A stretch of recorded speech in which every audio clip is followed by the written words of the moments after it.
The New Year's weekend is coming up. Hopefully all of you have a great new year, and hopefully 2022 is great for all of us. Certainly it's going to be great for Sony, Spider-Man, Disney, and Marvel Studios, as Spider-Man No Way Home is set to make upwards of $50 to $60 million in its third weekend in the United States alone.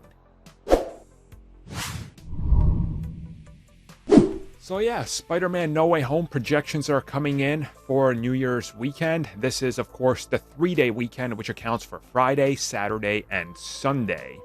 And more than likely, it's going to come in first place. I mean, I say more than likely because there's always an off chance something could top it, but realistically, Sing 2, probably not. Matrix Resurrections is having a hard enough time getting people to watch it on HBO Max.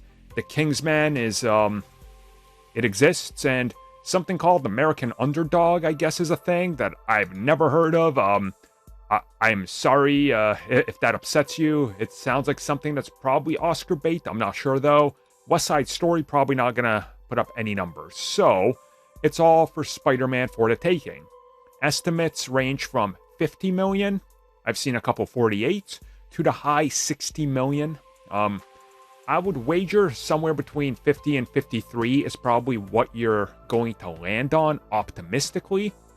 But either way, though, let's say there is a horror scenario or a devastating scenario where the film ends up with a measly 40 million on New Year weekend. The film will still be knocking on 600 million in the United States alone. This thing is literally unstoppable. Like, it's kind of ironic that this film's marketing was not as heavy as the last, The Amazing Spider-Man film, where, coincidentally enough, the New Year's ball that they dropped in New York had Spider-Man on it, and Sony paid so much for it that the film never actually made its money back in relation to just that one stunt.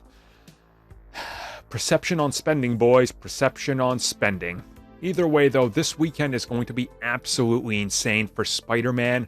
I will not be surprised if we are talking about it still being number one in its fourth weekend, possibly even fifth and sixth. For all we know, the way it's going, this thing could remain number one until Morbius comes out. Some people will probably predict that it could even top Morbius, and who knows what Morbius is looking like at this point. I mean, I haven't seen anybody talk about it. We don't even talk about it, so that should tell you something. But hey, we'll talk about it in due time, right? Unfortunately.